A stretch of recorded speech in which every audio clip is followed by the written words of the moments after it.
This episode is brought to you by Indeed. You're ready to move your business forward, but first, you need to find the right team. Start your search with Indeed Sponsored Jobs. It can help you reach qualified candidates fast, ensuring your listing is the first one they see. According to Indeed data, sponsored jobs are 90% more likely to report a hire than non-sponsored jobs. See the results for yourself. Get a $75 sponsored job credit at Indeed.com/podcast. Terms and conditions apply. In Walmart Sue Newville, time was ticking away. Only a few nights left till the big holiday. But last-minute gifters had no need to worry. Walmart Express Delivery got their gifts in a hurry. From Nintendo to Nespresso and Lego flowers, they could check off their lists in as fast as an hour. All of Who Newville, East, West, South, and North could order gifts up until 5 p.m. on December 24th. So this holiday, just do as the Who's do. With gift delivery this fast, they all gasped. From Walmart, who knew? Subject to availability, terms and fees apply. This show is part of the HeadStuff podcast network. Hello, and you're very welcome to another episode of The Lovely Show. This episode is a special type of episode. Yes. We have a special guest. We have a special guest in the studio with us. It's Colm O'Regan, Cork comedian, who has just written a book called Gallivanting With Words. And it is right up our alley. I was such an interesting chat. We had a great chat with him. It's all about the weird and wonderful origins of words. And explanations of weird Irish words that we have clung on to for centuries. Words like bollocks, a lock, gallivanting, a lock, a langer. lock of pints. So if you're interested in Irish slang and its origins, it's a fascinating interview. And we had a good laugh doing it. We had a great laugh along the way. We will be taking a break over Christmas, but we will have an episode out next week. It will be the Christmas show released on the main. It'll be there, a shortened version. And nice little Christmas present for you guys. Yeah, and for the bonus listeners, an additional Christmas present. You're getting the uncut version. Yes, bigger, longer, uncut. Because you deserve it. You do. You deserve a little Christmas we present. Want to You worked very hard this year, man. We saw. We saw. And Santi saw. And he Santi's. says, you're getting a little extra. Get a little bit extra. So that'll be us for the year. We're wishing you a very happy Christmas. Thank you very much for listening, home jobbers. You've been lovely. Thanks for all your messages. You have. And your gifts. Absolutely. Thank you for sending us in gifts and stuff. And we'll see you all in the new year. We'll see you next year. Until then, please enjoy our fascinating and hilarious interview with Colm O'Regan. Lovely stuff.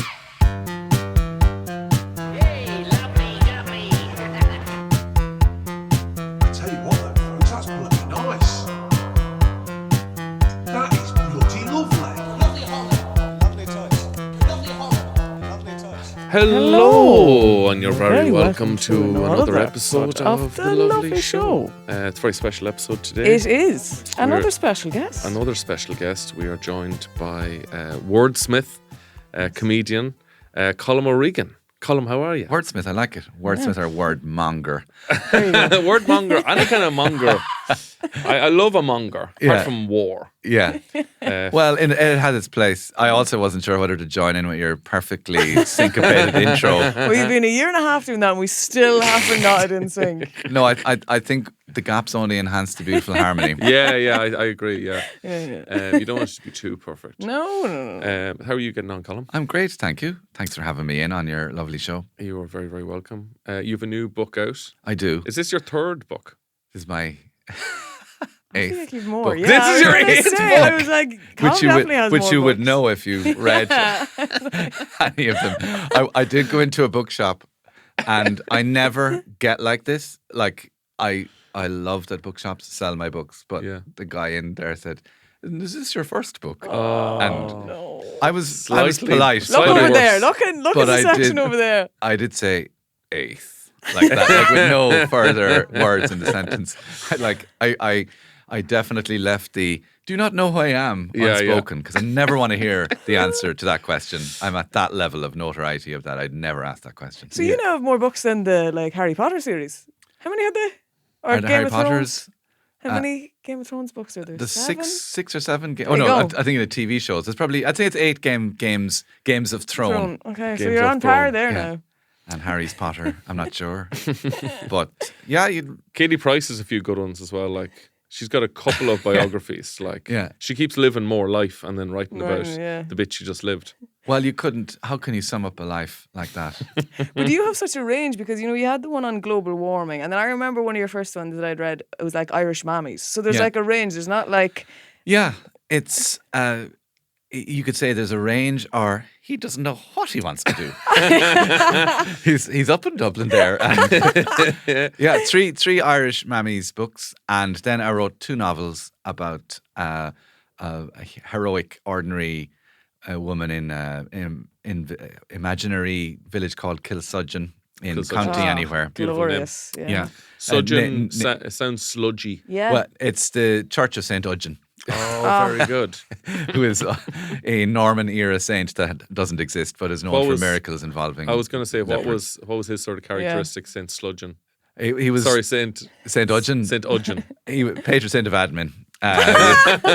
Hugely focused, good with to-do lists. And early spreadsheet adapter. All the things I aspire to. So, you know, the way you project on that empty blank canvas. Then I wrote Bollocksology. Yeah. Yes. Actually, Bollocksology was before the novels. And then Climate Warrior. And then this. So there's a plan there. There's an arc where There's little Easter eggs in each book that will lead on to the next one. yeah, it's the Colm O'Regan cinematic universe where there's definitely a few Phantom Menaces, and then Andor is where I am now, and actually it's quite well received. So what's this book about? This book is my love letter to the way we speak English here in Ireland, and it is like it's sort of a call to arms, if not to be too knobby, like of the ordinary, you know, the idea that everybody has words in their own family or parish, and in them is sort of stored some sort of memory or place that might be of huge interest to lots of other people, but they're handy little, what would you call them? Little zip files of stuff, Right. That when you see it, you go, oh, you know. And so it's sort of the gallivanting in the title is about the idea that you see a thing and don't just go, oh, okay, and then move on, and then go, look, where does that word come from, or where does that place name? I always think like there's a place not far from here called Misery Hill. Yeah, beautiful. And it's just you look up and you see the plaque, and then you go, all right, something to do with gallows. But it's that journey where you see a thing hidden in plain sight, and you just keep looking to the nth degree, and sometimes you find interesting things in boring places. So there's a little bit of that in it. And then I go also around the country metaphorically and kind of pick out favourite words from each county. Because each county does have its own little weird vocabulary. That has survived somehow. Yeah, I mean, annoyingly, it doesn't stay within the county bounds. So several counties will lay claim to one. Right. So you kind of pick out one per. Like Langer is very Cork. Yeah. Yarra is very Kerry, and Clatty. I picked Clatty for. I was going to say for Cavan, we'd say like Clatty. Clatty. Clatty dog. Dirty? We'd dirty say- dog? It's a very dirty dog. Yeah, or a Clatty day. Yeah, or a Clatty day. We'd say like if that was a bold, it would be like, he's a canat. Because in Cavan, Oh, right. Canat. Yeah. Cavan and Limerick, we'd share sort of Elizabethan words. And we do the vowel exchange as they do down in Limerick. Like, there's great hate of that fire, that kind of thing. Odious. Odious, yeah. Now, odious, I suppose. I was trying to research odious. Is odious from odious? I think so, yeah. And I think wodious then is just odious. Because I was thinking odious you'd normally use for something that was outrageous. Well, because it's not necessarily a good or a bad day. It's an odious day. My friend would always be like, I had an odious amount of pints last night. That's... But the Irish intensifier, which is what the veries are ridiculous. Yeah. In terms of the nicer the person, the worse the intensifier. You know, I mean, savage nice. I've seen cruel nice. He's cruel nice. Which is annoyingly nice. He's an awful nice guy. Sounds like fierce nice, awful nice. Yeah, you're right. A torturer who would offer you a cup of tea would probably be cruel and nice.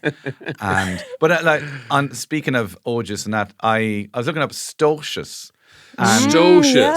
Stocious may be like a West Indian word meaning outrageous or amazingly dressed. Yeah. And then, see, when people emigrated at various times and then they'd pick up stuff and then they'd bring it back. And you couldn't tell then where it came from. Like, I mean, it's the old thing about crack being an English word, which is comes as a surprise to lots of people. This is deeply depressing. Isn't it? Yeah. Why are you telling us this? Because Could you not have buried this story? I know, yeah. It's like finding out that Guinness that's owned by stout, French. Yeah. In 1982, Guinness were considering ditching the harp as their symbol because of the anti-Irish sentiment at the time. And Ronald Reagan was definitely anxious to hide his Irish roots around election time. He came here in 1984, I think, came to Ballyporeen, and it was all about the Grá McCree and all that. Yeah. But, scratch the surface. Yeah. Scratch the surface, look up the timing of the adjacent IRA atrocity, and you'll find a load of people suddenly ditching their Irishness. Yeah. So, Trying to remove their harp it happens. tattoo. Yeah. Well, I say crack is like the Jack Charlton of Irish English words in that it is from the north of England, and then we just made it our own, and we pretty much have a statue. but Yes, it's they not- weren't doing nothing with it, so we That's used the it. thing. Like, they wouldn't use it there, really, would they? Well, not in a while. And you see, they You, brought you do hear a lot more Brits using the word But they'll crack. say crack because they think it's Irish to be like, are you having crack? You guys- That they wouldn't associate at all with it. And I think the way they spell it is key because it was CRACK in England and then came over, and it was just, I don't know what's the word, retconned maybe to CRAIC. It appeared in an ad in 1960, Ceol crack. Sean Bon Brannock, who actually less and less people know who he is now, but he was the original funny DJ, except it was Oscailge, Sean Bon Brannock, SBB in a he. Oh, that's good. I was going to say his. Yeah. I was going to say his name isn't very DJ name Yeah, friendly, but SBB. SBB. In a he. Yeah. He is good. And so he had crack as the center point of his show, and that was about 40 or 50 years ago. So yeah, but it's the what I like about these words. Sorry, is- to go on that crack. Yeah. You said north of England, north of England, yeah. right? And it meant the same thing. Yes, did it? yeah, it meant a bit of Okay. fun. Yeah, absolutely, yeah. And so because we would still use phrases that like you see in Shakespeare, like ye. Yeah, Ye, absolutely. that yeah. was obviously an English Yeah. thing. We still use it. They don't. Yeah. Do we have? Is that Elizabethan? It is Elizabethan. Like there's the vowels that came over. You're talking about the vowel thing and the te and the mate and the dace Yeah. man and all that kind of thing. Like they would have come over and then kind of stuck around. The one thing I learned doing it, which is not necessarily about Irish English, but so a third of all of Shakespeare's rhymes no longer rhyme because the vowel has Oh my changed God. in the meantime. Because all of so meat used to be mate or mat, and Yeah. then it just changed. People reckon like that it was to appear more French, so French became a kind of fashionable thing to sound like. Yeah. It became, when people moved from the north of England down to the south, like moving to Dublin 4, like the same kind of thing. You acquire an accent takes on a certain level of wealth or whatever, and then you kind of bring it back with you. And so gradually it becomes standardized. Also, around about the 17th century, they just went around and there used to be 15 versions of every word, 15 different spellings. And they just said, fuck it. That's the spelling now. I don't care. Yeah. I don't care what the union say, right? Or you can have your community meeting or whatever. But that's how they just standardized all of the words and they picked one in lots of cases. So are you saying if Shakespeare's words don't rhyme in a modern English language, are you saying that Shakespeare should be done in an Irish accent? Close enough. Like there's a fella, I can't remember his name. You can look him up, but he has read Shakespeare in the original 16th century accent, and it sounds not too far off.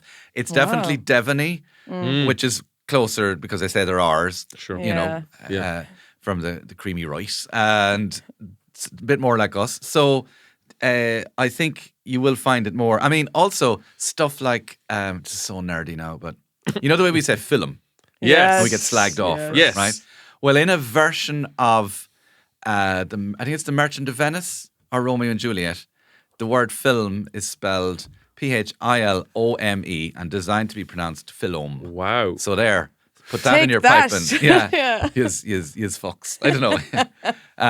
So I like do you know, as I say, sometimes looking in dull places you find interesting things. Like I was trying to do a bit on swearing.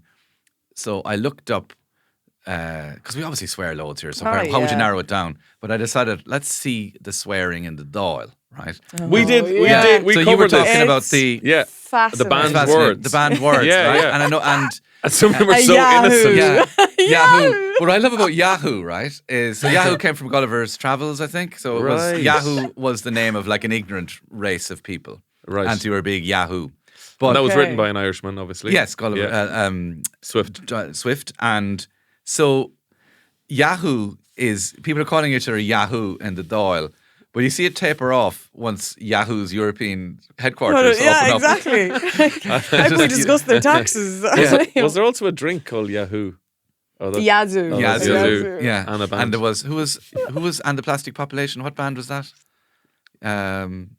Yazoo. Not Ya- Is it Ya- is it Yazoo? Yazoo? Or is it just Yazoo. Yaz? I can't It's remember. Yaz and the Yeah. Plastic Definitely Population. Yazoo, the only use, Yeah. not them. Well, but also Corner Boy was another Corner one. Boy, Brat. yeah, Brat. And you see, and I But love not like cunt. No. Like you could call You somebody bastard, cunt. no. It wouldn't have occurred to them. The first fuck was Paul Gaugerty in Oh my god. 2008. Yeah, we played that a lot. Oh, And incredible. there's been about 20 since, and like half of them are Mick Wallace, you know, Right. and asshole and all that. It's generally him.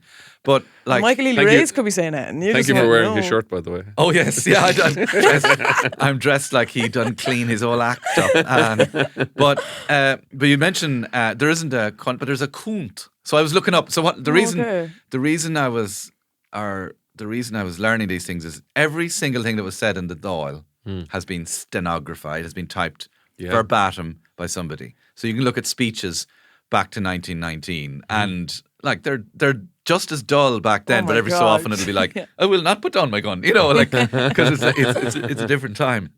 But the coont is Irish for count, and it refers to this fella who was an Irish count. He was kind of descended from one of the wild geese, so his mother was French. He's Count so and so of Tipperary, but he ran a pub in Paris during the war that was sort of a place where you could get escape from the Nazis. You could get like Irish passports to snake out, and there's no way you'd ever find him unless you're childish enough to look for his CUNT written anywhere in the Dáil. Because when it came up as one result, it was like, oh my God, who called somebody? what have I got? Yeah, and it was that, and that for me was sort of the essence of like there'd be lots of dull journeys looking up words. It'd be just like, oh, it just comes from it's a cat column. Like that's what cat means cat. No, it has to mean something more. Will you chill Something out? deeper. And then every so often it's one of those, and that's where the gallivanting of, you know, just going for a little journey. Also, I'm reclaiming the word gallivanting. Gallivanting. Yeah. What's the word is gallivanting? What's the etymology of that? It comes from gallant. So somebody who was a gallivanter was a ladies' man, charming kind of thing. Right. So you were gallant. You were Yeah. French originally, and somewhere along the way, they probably put an extra syllable in, just in the way that people would say edumacate instead of educate. Yes. Is gallant also like a sort of a noble? I remember there was a song, The Gallant John Joe, in Cavan. He was a footballer. Oh yeah, I suppose. Well, like gallant, you know, serrying forth like a knight, like a knight in armour kind of Yeah, thing. yeah. It's all Yeah. from the Leader. gallantry and all that. We'd say mosey. Like he'd go for a mosey. See, that'd be more American, wouldn't it? But What? you That's the way- you touch on something very interesting there. Put on my 8-hour American podcast. I've got a PhD, 4 PhDs. But I love the country and western twang of your part of the world. That strip of it's an acerbic part of the world. It's harder to get laughs out of people. But also there's well, let me tell you now what I mean. Like, why is it so cowboy? Is it just the music? I Because always, there isn't the great open stretch of ground there. no, I always took it to like when my dad was young. We had when he was very young, when he was a child, there was a cinema in the town, which is a tiny little town. Yeah. And they all just played westerns. Yeah, like yeah. in the 60s, it was nothing but westerns. And I think obviously it was a huge farming community. Yeah. Yeah. And I think if you were out in the fields every day with your cattle and then you're watching these beautiful American vistas, it was kind of a romanticized version of your own life. Yeah. And I could see why. I remember there was a fight in our local pub. It would have probably been the 70s at this stage. And one lad got bet up and then his 3 brothers went in and kicked the shit out of the lads who bet them up. And as they were leaving, they said, I'm real sorry for busting up your saloon. And I just thought it was so cool. And everybody's looking for a Toyota Carina too. So I think it was, Yeah. I think like, you romanticize Westerns and you Yeah. kind of wanted, it probably would affect how you spoke. But also, I think maybe it's a drawling accent anyway. Oh, Yeah, totally. yeah. It's a flat, but it's not. it's not like the flat Midlands accent, but also deadly vowels over here and there. Like, Yeah. like I think in your part of the world, it's meant to be the same strip, isn't it? It would, you see, because like you Meath, Cavan, I find Monaghan and Louth, they all border each other, and especially where I am, it's like on the border, all of them. So you have a hybrid of like the really drawn out, loud, and then the more I think Cavan is far more like up and neatly, a bit more like that. Yeah. And when you amalgamate them all together, it's just I think It's a nice little gumbo. I think it's but beautiful. but then I think the Western you might like just sits. And then if you're going to Mosey, but it's interesting like the cinemas and Saddle people up beside watching somebody. Yeah. yeah, What's exactly. that? I saddled up beside him. Oh, yeah. We're doing a line. And like because every town had cinemas, right? Yeah. But it just must have hit home more in so. your You part of didn't the world. escape. But there's lots of small towns. That's the other thing. Like in that strip of the country, there's lots of small towns per county, maybe a bit more so. But sure, even we were discussing this last night, but there's a thing, and I don't know if it's specific to North Meath, but I was trying to describe this, like, if you hit a dog with your car, you'd say, oh, the dog got crossed. And that's, no one in the world, I think that's specific to North Meath. Would you stop the car at all, or you would you would. just think of innovative ways to describe the thing that happened? But I think another reason why these words survive in these areas is that Irish people have two modes of immigration. We either go to the other end of the planet or we just don't go anywhere at all. Yeah. Like we don't really, in the same way as like Americans would like move from state to state. Yeah. Irish people, we don't really move around Ireland that much. Yeah. So for years, those words have survived. That's like right. I remember doing a thing for Radio 1 about Cavan. They wanted to do like every person talks about their county. So I was researching it. So in Cavan we had like influences of Scottish planters and Norsemen, and obviously Elizabethan English. So we'd have words like Haverhill. Oh yeah. Have you ever heard Haverhill? No, but I feel like I've heard a word Yeah. like it. Yeah. So it's like it'd be a very rough person. Yeah. A Haverhill. Look at yon Haverhill going up the pitch to start a schmozzle. Yes. Yeah. Which is a wonderful sentence you'd hear. And schmozzle is Yiddish. Yeah. A schmozzle is Yiddish. Yeah. Which is How lovely. the fuck does that survive in and why does a schmozzle perfectly describe, like there's only certain types of sports you can have a schmozzle. Yeah. Like you wouldn't if you watched like a boxing match, you wouldn't call it a schmozzle. No. I think, but if you saw the Burke family getting tackled by guards, that's a schmozzle. Yes. I think it indicates a messiness or an unstructure to the fight. Yeah. But like and yet it's not basketball, which is like or baseball. You know when they empty the benches in American sports, it feels more organized, professional. Like, yeah. but everybody seems to know what they're going to do. Like whereas in GA, there's always a moire unsure as to the level of commitment required. Like there'll be one lunatic who's already on bail for a number of offences, and then there'll be another moire going, like, is this worth? Is this going to be so big that I won't be caught? Like, there's also you have random members of the public getting involved in the fight. I remember my dad telling me they had a fight at a football match and an old lady hit him on the back of the head with a camera. So like it had a string to it, so she got a good bit of speed to it. Yeah.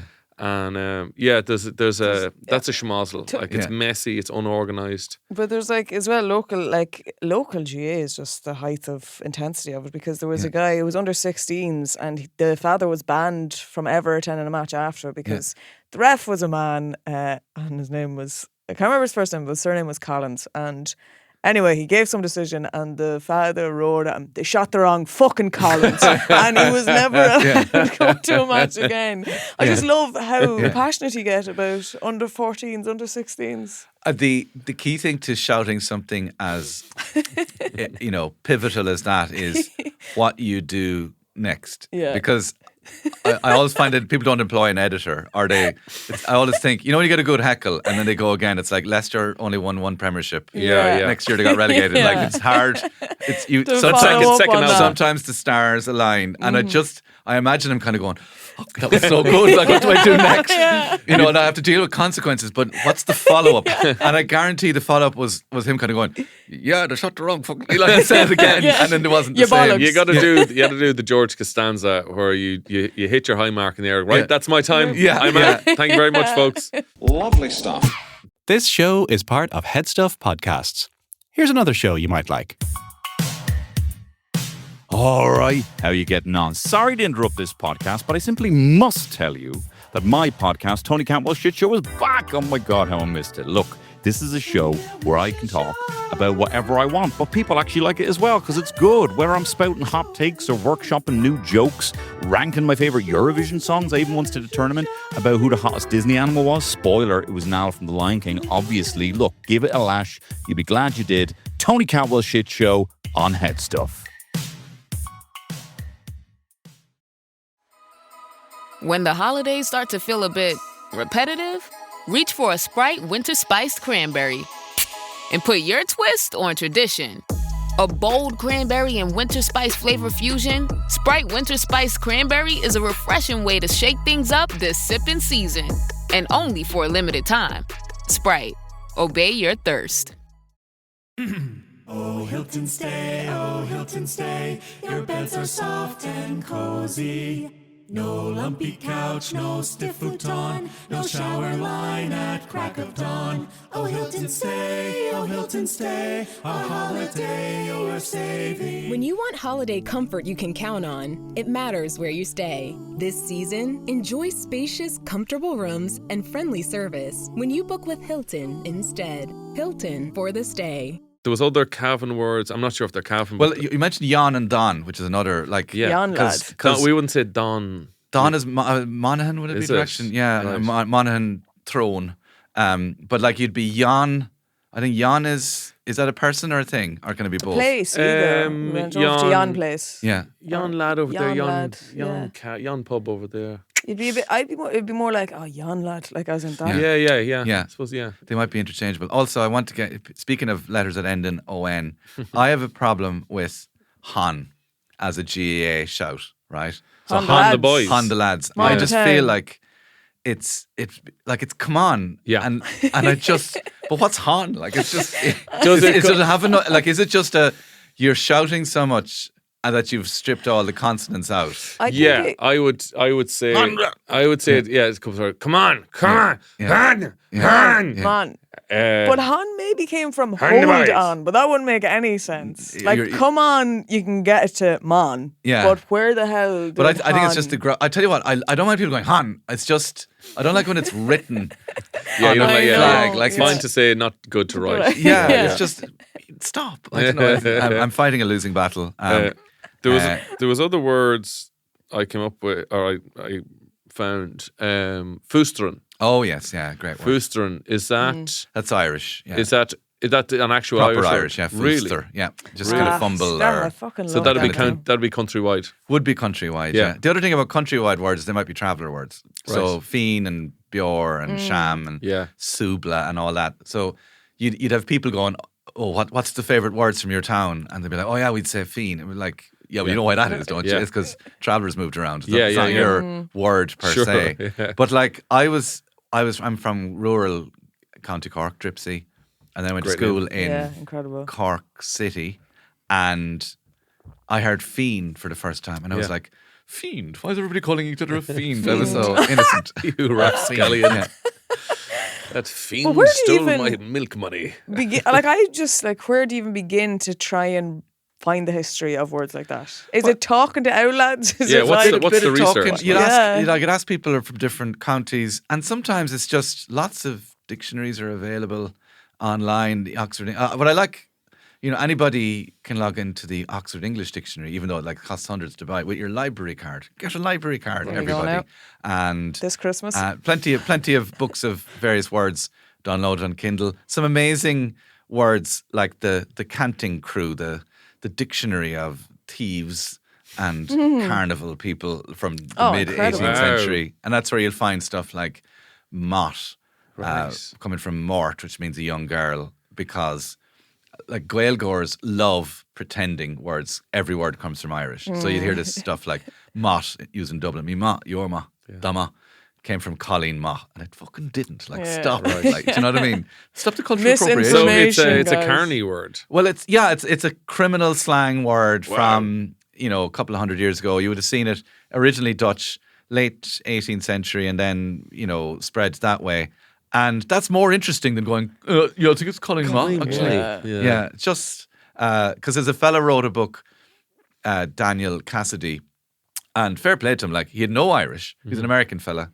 And he wrote a book saying all of these slang words came from Irish. Wow, that's And easy research. It really caught the imagination. Loads. It was 2007. People loved it. He was saying things like jazz comes from tas. Come on. Tas meaning heat, or a slum is slum meaning it's a mess or something like that. And it's just you're is on digging to does do you dig? Digging it. Dig it. Does that come from digging? No, to? it doesn't.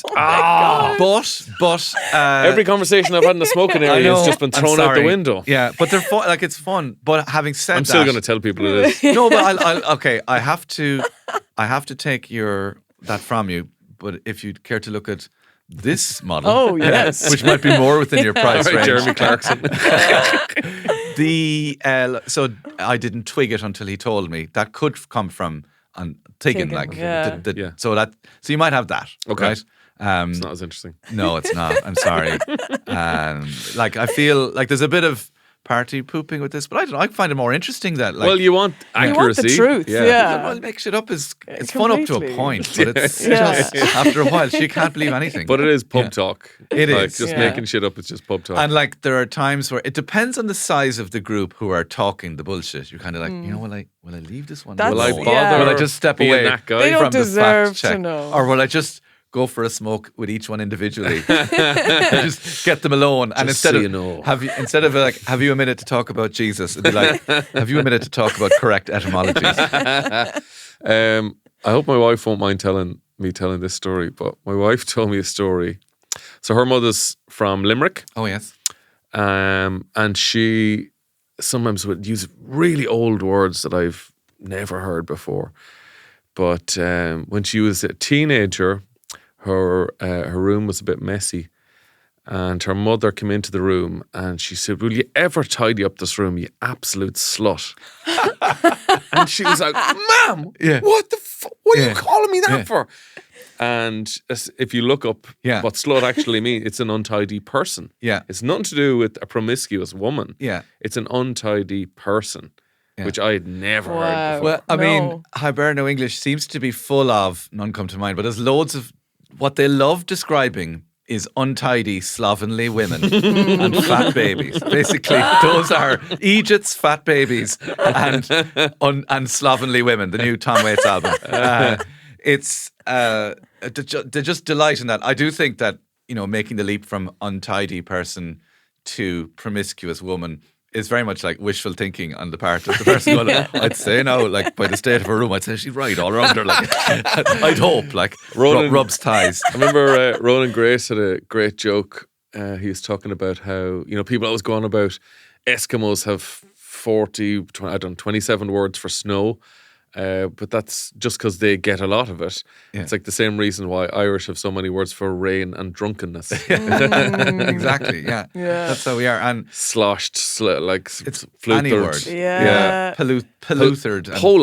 Polaxed, yeah. And banjaxed and banjoed. Yeah. Of course, Balubas is the favourite one. So they were a tribe, weren't they?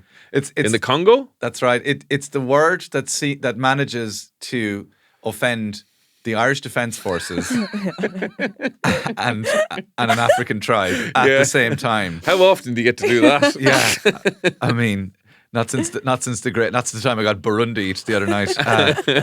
But it was they were the what's the name of that film?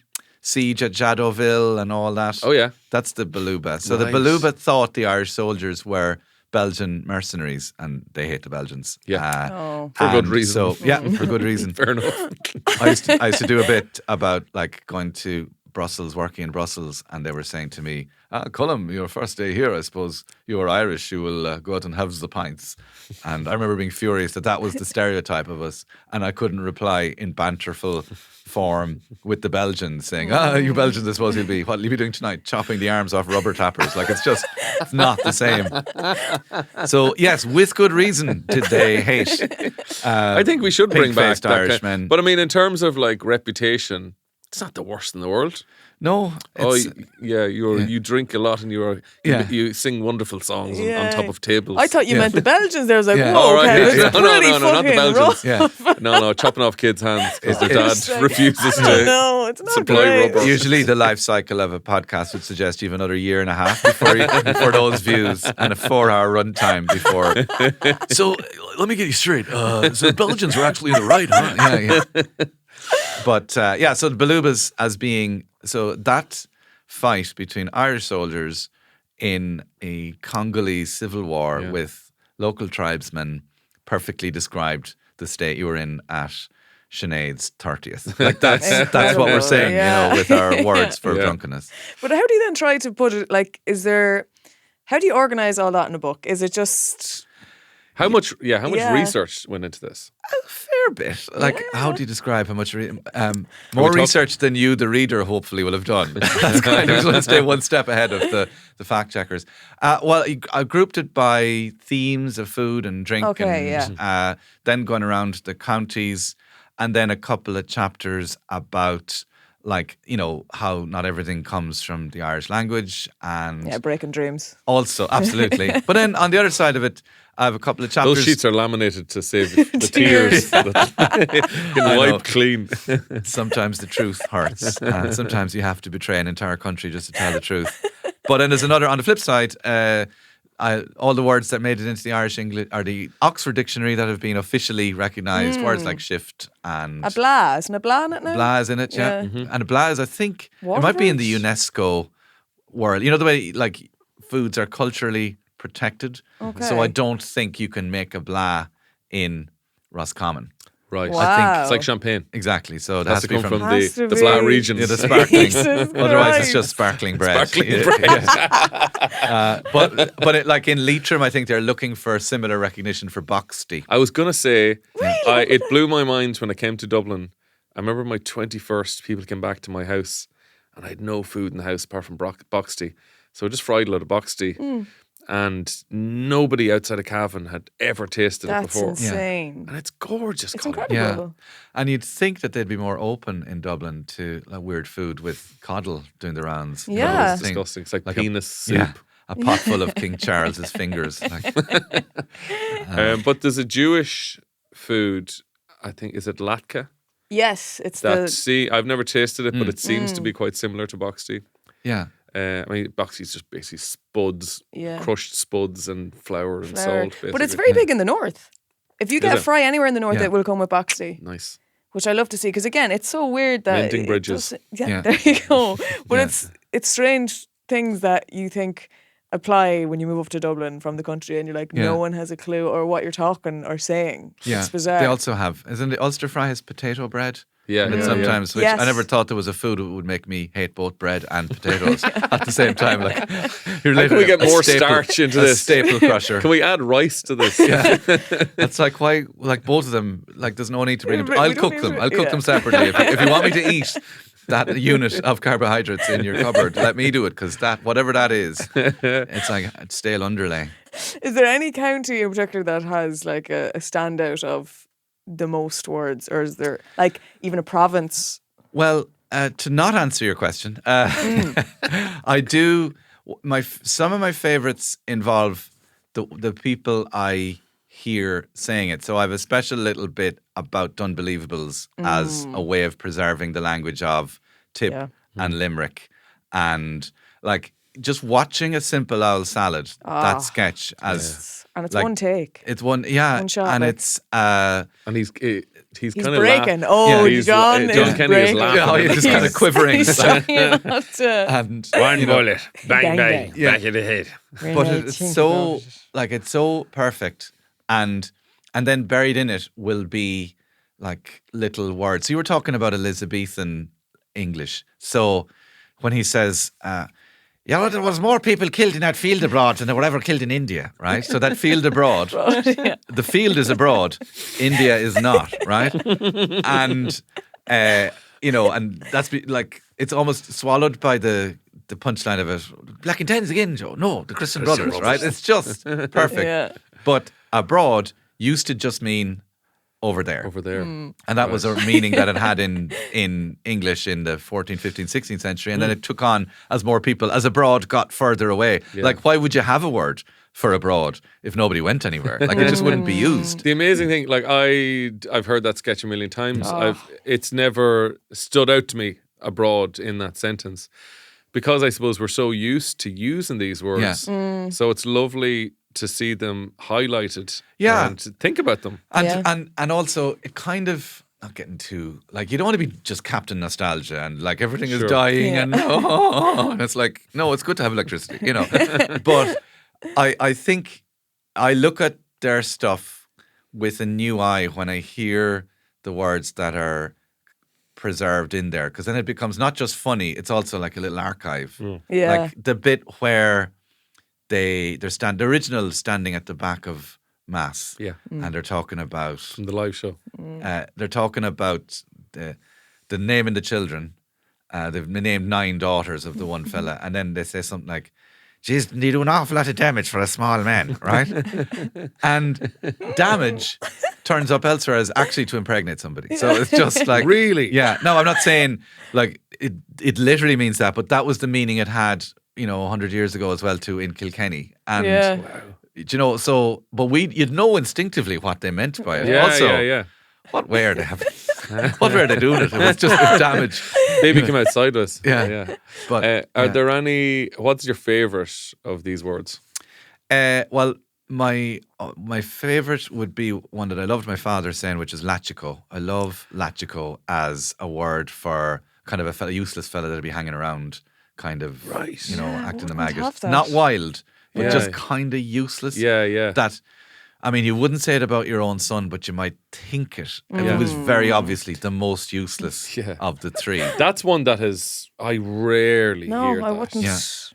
It's further south, I think. There's a band called the Lachicos. I was going to say. It has a real folk, like 5 young lads with the same haircut, squeeze box, banjo, mandolin, bouzouki, riding all around them after the gig at the Galway races. Doing damage. They might be called the Lachicos. No, actually, there is an actual band called that, so I'm not saying that's them. I can't remember the makeup. We should have a disclaimer. I am not saying, or if it is, it's consensual. There is. I think there's a folk band called the Lachicos, and if there wasn't, it definitely sounds like there should be. We need to start one. And I think, but if you look up that, John B. Keane, who was a great man for coining words, reckoned like the la in it was half, and somewhere along the inside and the buried in it was basically a bull with one bollock. Like that's how you were kind of useless, like a bull with one testicle. Wow, now that's phenomenal. Could be one of those. But great, let's say talking through one's whole trigger warning. I reckon that's what it is, and then you can take it what you want. That's like you can maybe know if this is true or not, but I was told that Brendan Behan was the one who kind of coined Culchie, and it was originally describing people from Kilchima in Mayo, and then it got shortened down. Yeah, well, definitely Kilchima. I don't know whether it was Brendan Behan was the first to say it. I heard it. Funnily enough, I heard the guy on the Viking Splash tour, which is a great way of hearing. Like incredible. Possible shite, right? But sorry, that's actually not. Yeah, I know. Yeah. Why is this man extraordinarily excited on the pavement about etymology? I think I'm happy with the explanation provided to us by the captain. So he was telling them, because I was standing at the traffic lights and I could hear him explaining Culchie as cool and tea. And at the country, people were servants and they'd go in the back door. And that sounds like, when... Did you swim after this floating car? Yeah, it sounds... when they have to do an extremely long explanation. Yeah. What did they call that? Occam's razor. Was like, sometimes the simplest explanation is the one. Yeah. If you have to do a big, long kind of route. So anyway, that was the other option that it was cool. But Kilchimach is probably the most likely. Yeah, it was... I don't know what one of... Don't know where he'd written it first, but that's what I'd heard. But probably was. But what's the cool and tea? Cool in the back of the house. So you go in the back door. Sorry, the servants. But Brendan Behan would have been like, he definitely would have done a lot of bollock. Like he would have helped promote bollocks. Yeah. Although there was bollocks in Ulysses as well too. Ballocks in that. I remember I loved Brendan. As a phrase Brendan Behan used was I think it was I couldn't give a fish's tit. I love that. Yeah. Or as cold as a witch's tit. Yes. Yeah. Yeah.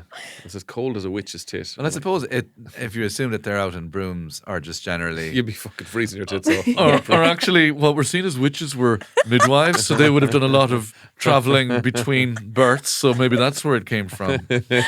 Sorry, I'm just shoring up your Gen Z and audience there.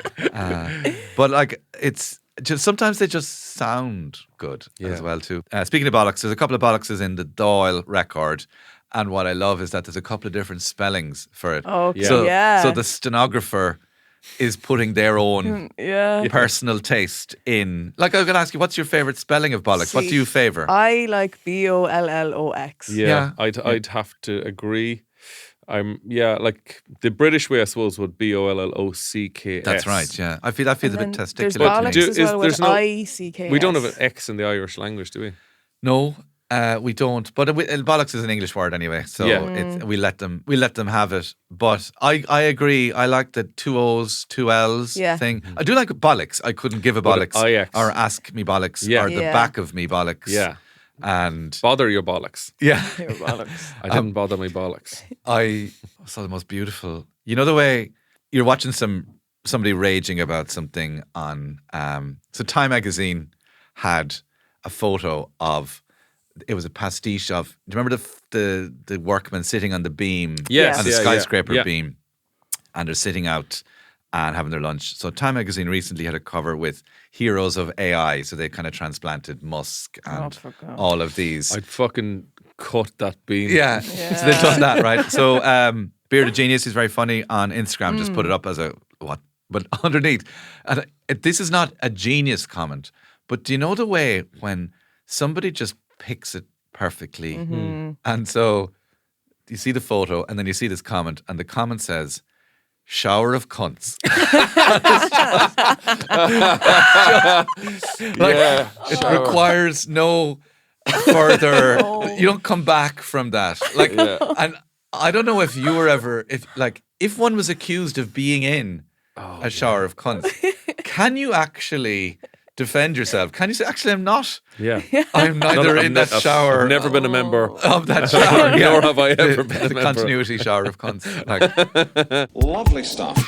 And it's like that when a dub in response to a situation like a big pothole or flooding that hasn't been due to leaves not clearing the drain and just says, load of me bollocks. And it's just perfect. Like, I think there are certain accents that deserve their place in the sun when it comes to, like I have a neutral accent, so I tend not to kind of, actually, there's such a shower of guns. It's not the same. So I think accents and words go together better. And that's when the drawling in your parts of the world is just perfect for some things. It is, and I always find it with Scottish accents as well. Hearing a Scottish person get angry, I'm like, Jesus. Yeah. I remember in secondary school, my friend Liam got drunk in school and he became rowdy. And I don't know, he was obviously annoyed with everybody in the room, but he jumped up and said, Bruce Willis would have died for this kit of cunts. I'd never heard that phrase, this kit. Bruce Willis would have died for this kit. This kit of cunts, Yeah, I don't want a kid. A kid is a young fox, isn't it, as well, too? I think he said kit, K-I-T. Yeah. You're Paul, the Paul Mescal. The Paul Mescal. Yeah, I remember you were a big fan of that. Big fan of that. But I loved, what is it? Throwing a lock of pints? Throwing a lock of pints. So I put lock in because it works with that accent as well too. Like, what's your official definition of how many does it makes a lock? What's the minimum of a lock? I mean, you'd need at least 3. 5, I'd say 3 to 5. Yeah. Now is if you were buying 2 people a pint and that included you wouldn't throw in a lock of pints or that? Lock of pints, I'd say, has to be 5. No, I don't think it can include yourself. Yeah, really. You'd go for 3. Does it almost feel like it would be on a tray, even though it wouldn't be brought over on a tray? It would be set on the bar. Yeah. Throw up a lock of pints. That was it. Yeah. Well, yeah, because you'd have a lock of hair. Yeah. You'd say a lock of silage. Yeah. Yeah. You would say a lock of silage. Silage, hair, and pints is the only lock things. But again, is that specific? Do you think? Like, would you use that? No, that's border Really? region. I'd say. Yeah. I don't think it'd be any further south than Roscommon. I'd imagine. Yeah. I never heard lock in the Midlands. That's interesting. So, like, we might. There's down in Kerry, it'd be a share of things, trying to share. You know, I don't know, it would be a share of pints, but there would be like, just was a good share of good share of them. A rake as well, like rake, a rake. Rake is great as well. Yeah. A fuckload, of course. Speaking of just throwing in fuck for no reason. It's all the stuff you couldn't say on Oliver Callan. Yeah, I loved. So I don't know whether in your part of the world you said, "Geez, there's a fright to Christ that thing happened, right? A fright to Christ, Fright to Christ himself. Fright to Christ." Yeah. But what I love about social media is that you will see people writing as they speak. Yeah. So somebody's complaining about something, and it's a fright to fuck. But like that phrase, a fright to fuck, is unintelligible anywhere else in the world and could have a million meanings. Do you go into phrases, or as well as words? I know do. phrases. I feel like that would be the next I know book. phrases are just a bunch of words. Sometimes if a number of words happen one after the other. I remember my wife telling me she lived in London for a while, and they would just scratch their heads whenever she'd say, "I'm just in the door." Oh yes, yeah. Sorry, you're in the door. Yeah, yeah. I'm just in the door. Yeah. There is sort of phrases that we have. Well, that and I mean don't the classic translate. one is giving out stink. I suppose would Giving be out stink. very much one. You nearly have to say stink. Yes, you have to put a H in there. But if you're saying it in London, it has to be stink. Yes. But I've definitely said that abroad and found people puzzled as to, and that's direct from Irish. Like Tuairteach, is giving out. So, so it's kind of one of those ones that's because even just giving out doesn't translate really. Yeah, but then there's other ones where there are words which are coincidentally Irish English and then turn up in New York slang. Yeah, like shook. Yeah. So shook is both somebody you hadn't seen in a while and you saw them at mass and they were shook. Yeah. And then failed. Girl, yeah. I was shook. Yeah. In the drag, what's the drag scene? The ballroom, the ballroom slang of the New York drag scene. Another one is, and this is more, they're not connected, but they're just coincidental. So in a weather forecast setting, you'd say, it's giving rain tomorrow. And you're like, it's giving rain. Yeah. It's giving wind. Yeah. That's interesting, yeah. Donnybrook, of course, is they'd say for a fight in America. There's a real Donnybrook. What? Yeah. Donnybrook Fair, the original Donnybrook Fair, which meant was rough as fuck. A mad fight. Yeah, it was a fair Jesus. in Donnybrook up until maybe the mid 19th century when the church, of course, and the temperance movement and all those wankers prevented it. But it was what's the roughest fair now? Carmee. Tullamore. Is Tullamore rough? Horse fair. Yeah, Smithfield used to be Smithfield, tasty enough, but not anymore. Yeah. So Donnybrook was the king of rough fairs, Wow. and then it just meant to fight. And now they just make very, very expensive quiches. Yeah, and they marmalades. just object to apartment blocks seeing them play tennis. Because That's Donnybrook now. discussing that before as well, though, that the idea of the accent became changed because of when RTE Do you know, is this true? This could be more of my pub talk smoking area bollocks. But I heard that the D4 accent did not really exist before RTE. And when RTE came in, they had to develop an accent to read the news. Yeah. We can't do the BBC accent, but we have to do kind of something halfway between an Irish accent and a received pronunciation. And what they came up with was essentially the D4 accent. And it just people just started talking like that. I can't say that that's not true. So I'd say you can still go ahead and pub talk it. Absolutely. Still I've not wheel that seen one out. anything. I mean, one thing you do notice with old RTE clips is that nearly everybody, presenter and interviewee, seems to have put on an accent for TV. So you know Ryark. You ever watch old Ryark? Yeah. Where it's the maddest thing, and it's parodied on the Savage Eye. Because it's just priests dressed as priests presenting TV programs. Like they're actually very good programs because they go out and get in there. But like a lot of the programs would be, and how many children do you have now, Mrs. Murphy? Oh God, sir, I have 13. Where do you find room for them all? Like that's the level of investigation rather than. And would it not be? Oh, sorry. Yes, of course. That's contraception, which we ourselves have banned. But the accent is very clipped. It's very parish priestish. Yes, that you see. Amongst people that, God, sir, I suppose now that would be a different question now that you'd be asking me. But yes, we would have dances in the hall at night. I love, one of my favourite Irish films is The Butcher Boy. Oh, yes, yeah. And there's a groundskeeper character in it. He's the groundskeeper of the boys' school. And he does that thing where he gives out stink about the priest when his back is turned, but then he talks with his cap in his hand. Yes. Oh, of course, it's a beautiful day. Excellent that you'd noticed that. And he goes, there's that fucking bollocks. And he actually says in one of them I was going to mention earlier, he said, he was off in Africa, and when the boys found him, the Balubas had him. They had him in. I think he said they had him in a big pot. They were ready to eat him. And he goes, "That'll fucking soften his cough." Soften his cough. Yes, that knock the corners off him. Not enough people nowadays. I mean, there's so much focus on mental health and opening up and sharing and finding the language to express your particular intersectionality. And, feeling seen. Yes. And not enough people getting their coughs off. I think that's the problem.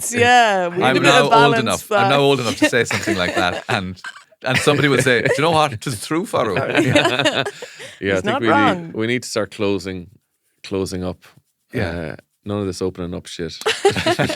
Have you seen there's a brilliant sketch at the moment doing the rounds where it's in London. Two lads are talking. One says to the other, "Mate, you thinking of going around the corner? There's a new Indian opening up." And then they go around the corner and it's this guy going, "And my wife left me." That's lovely.